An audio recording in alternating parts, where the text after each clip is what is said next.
Hola, mi nombre es Juan Manuel y en este video vamos a trabajar sobre una introducción a la inteligencia artificial.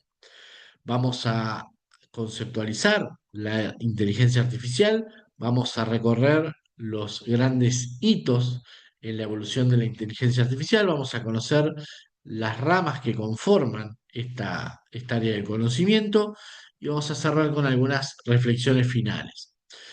En palabras de Marvin Minsky, nada menos que el creador del laboratorio de inteligencia artificial del MIT y una de las personas más influyentes en la inteligencia artificial no es ni más ni menos que la ciencia de hacer que las máquinas hagan cosas que si las hiciera un humano requerirían inteligencia, ¿sí? Si bien es un concepto muy sencillo, permite entender que forma parte de lo que es la inteligencia artificial. Aquí vemos en este esquema algunas de las ramas o las principales ramas que conforman a la inteligencia artificial. Más adelante las vamos a abordar una a una.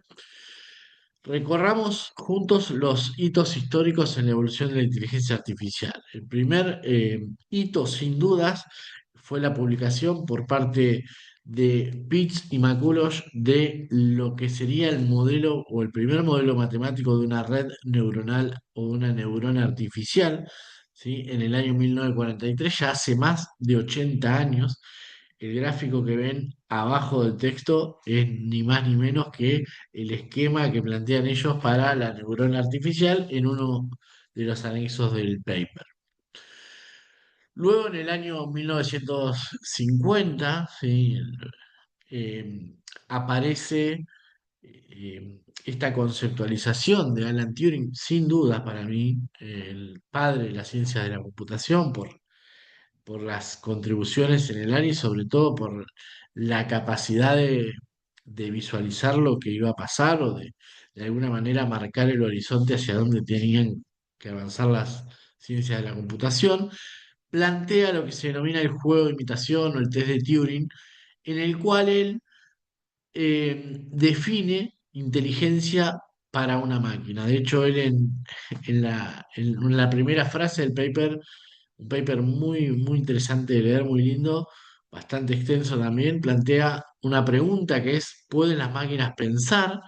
Y de alguna manera él nos plantea cuándo una computadora va a ser realmente inteligente. Este test de Turing o juego de imitación plantea que si una máquina va a ser inteligente cuando una persona esté en una sala intercambiando mensajes con otra. Fíjense, ya prevé el intercambio de mensajes entre personas con computadoras. Y esta persona que esté intercambiando mensajes con alguien más no pudiera establecer que ese alguien más es una computadora o un humano. En esos casos en los que la computadora puede emular el comportamiento de un humano durante un cierto periodo de tiempo, después él estableció 5 minutos, definiría a una máquina como una máquina inteligente, ¿sí? Alan Turing, un gran científico y uno de los principales investigadores, el principal investigador de ciencias de la computación, plantea a su vez en un paper que tiene 70 y 75 años, lo que serían luego las bases del machine learning o del aprendizaje automático. En uno de los apartados del paper él plantea que podrían las máquinas aprender de la evidencia y eso es lo que nosotros vamos a conocer más adelante como aprendizaje automático. Luego, en el año 1956, otros grandes científicos en la disciplina, en la conferencia muy recordada de Dartmouth, acuñan formalmente el término inteligencia artificial. Fíjense que ni Alan Turing, ni McCulloch, ni Pitts habían planteado inteligencia artificial, hablaban de inteligencia de máquinas o de modelización del cerebro humano. Aquí de alguna manera, se lanza la disciplina con, sin duda, John McCarthy como la figura estelar en esa conferencia, pero acompañado nada menos que de Marvin Minsky y Claude Shannon, ¿sí? El autor de la teoría de la información, entre otros, en en esa conferencia. Luego, en el año 1957, Rosenblatt, psicólogo y ingeniero eléctrico americano, establece o define el primer modelo de red neuronal artificial funcional, ¿sí? Desarrolla lo que se denomina el perceptrón. Un perceptrón es una red neuronal de una única neurona que funciona, ¿sí? Luego, en la década del 80, ¿sí? Fíjense que en el medio pasaron nada menos que 23 años. Es muy interesante de leer qué pasó ahí. Es lo que se denomina en la jerga el invierno de las redes neuronales. Nada menos que Marvin Minsky y Sigmund Papert, ¿sí? Un pedagogo muy conocido, establecen que las redes neuronales de alguna manera no tienen futuro porque no podían, ¿sí? Encarar problemas de separabilidad no lineal, ¿sí? Por ejemplo, el XOR. Es algo que por ahí excede un poco a esta presentación, pero que es muy interesante de ver. Entonces, la inteligencia artificial sigue avanzando, pero por otros caminos, el camino de la lógica simbólica y de los sistemas expertos, ¿sí? Y estos sistemas expertos basados en reglas y en razonamiento simbólico se implementan con mucho éxito en diferentes áreas del conocimiento. Básicamente, estos sistemas expertos constan de modelar el comportamiento y la experiencia humana a partir de un conjunto de reglas que tienden al infinito para poder explicar diferentes soluciones problemáticas.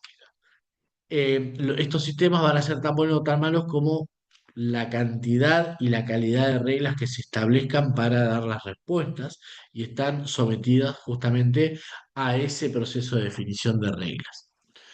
No obstante, en el año 86, ¿sí? Rumelhart Hinton, ganador del premio Nobel, y Williams plantean las redes neuronales multicapas, y hasta ahora teníamos el perceptrón, que era una red neuronal de una única neurona. Lo que ellos establecen es que las redes neuronales pueden tener diferentes capas interconectadas entre sí, plantean lo que es la red neuronal feed forward o de aprendizaje hacia adelante, y establecen, ¿sí? Algo que es muy importante para el aprendizaje de redes neuronales multicapas, el algoritmo de backpropagation o propagación hacia atrás del error para el reajuste de los parámetros en caso de errores, y superan esta limitante que habían planteado nada menos que Simon Papert y Marvin Minsky del invierno de las redes neuronales y la incapacidad de las redes para ajustar problemas de no separabilidad lineal. Empieza una nueva era basada en las redes neuronales. Luego, en el año 1997, ¿sí? Un hito muy recordado para la población, Deep Blue le gana, ¿sí? A mi principal héroe en términos del ajedrez, nada menos que a Gary Kasparov, una partida de ajedrez. Este era un sistema de IBM basado en algoritmos de optimización, búsqueda y heurísticas. Sin dudas, más allá de la notoriedad que toma la inteligencia artificial como un campo con potencialidad y en expansión, marca también de alguna manera la presencia frente a la comunidad no académica. Luego aparece AlexNet ganando la competencia ImageNet, que es una competencia mundial de reconocimiento de imágenes. Lo interesante es que lo hace con un modelo basado en Deep Learning, es decir, en redes neuronales de múltiples capas. Deep Learning o aprendizaje profundo tiene que ver con la profundidad de las capas de una red neuronal, y de alguna manera marca el inicio definitivo del Deep Learning como la técnica más efectiva en el campo de la visión por computadoras. Hasta ese momento se trabajaba en general con ingeniería de características. Esto rompe, porque además gana la competencia con un margen de 15 puntos respecto al segundo modelo, rompe con la disciplina hasta ese momento y aparece definitivamente una nueva era en donde los modelos más performantes en muchas áreas del conocimiento empiezan a ser los entrenados a partir de redes neuronales. En el año 2014, sí, aparece lo que hoy es que el claro auge de la inteligencia artificial, de la mano de nada menos que de Goodfellow, sí, un gran autor en inteligencia artificial y del equipo de Google Brain. Define las redes neuronales adversarias, que son las primeras redes neuronales que fueron capaces de generar contenido, ¿sí? De hecho, hoy ChatGPT es una red neuronal profunda capaz de generar contenido textual o multimodal hoy en día, y de alguna manera eso parte, si bien tiene una arquitectura bastante diferente, parte de esta idea de una red neuronal generando contenido. Mm. En el año 2017 nace lo que hoy es el alma de todos los modelos de lenguaje, que es la arquitectura de Transformers, ¿sí? Vaswani y un equipo de Google, ¿sí?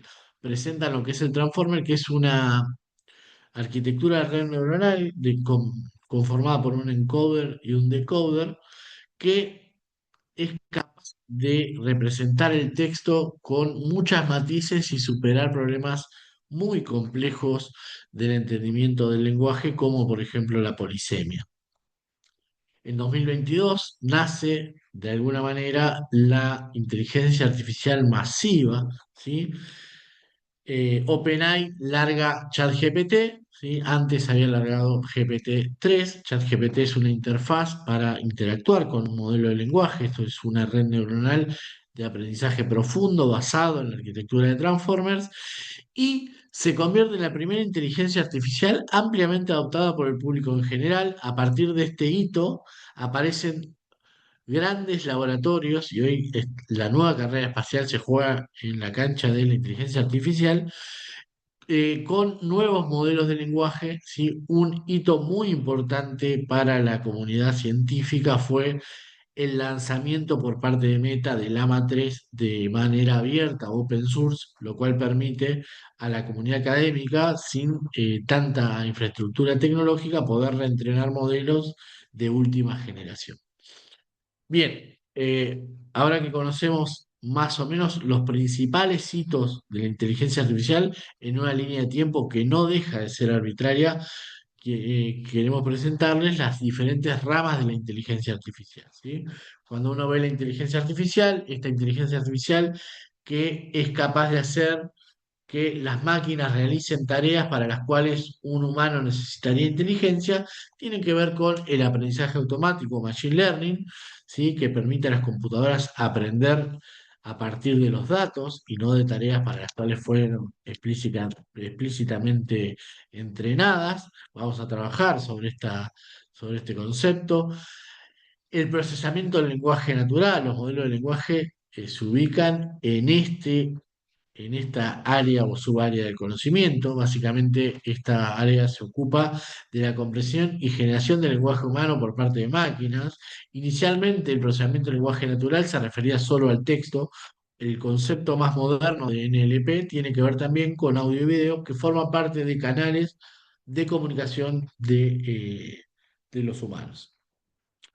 Luego, la visión por computadora, que es un concepto que abordamos en el ámbito de los sistemas ciberfísicos, el reconocimiento y síntesis del habla. Si ven que podemos, si bien la inteligencia artificial eh, convencional o más tradicional lo ubica como un espacio separado, hay ya nuevas conceptualizaciones que suponen a la síntesis y el reconocimiento del habla como parte del procesamiento del lenguaje natural.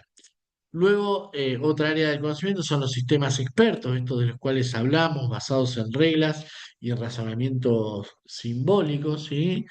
Es quizás un área que hoy está un poco en retroceso a partir de las redes neuronales. La robótica, que también la abordamos en sistemas ciberfísicos, y el área de planning, optimización, heurísticas y toma de decisiones, que básicamente permiten a los agentes inteligentes y a los autómatas planificar, tomar decisiones y resolver problemas en entornos complejos y dinámicos, ¿sí? También es un área muy interesante, pero que experimenta cierta pausa a partir del auge del procesamiento del lenguaje natural y el machine learning.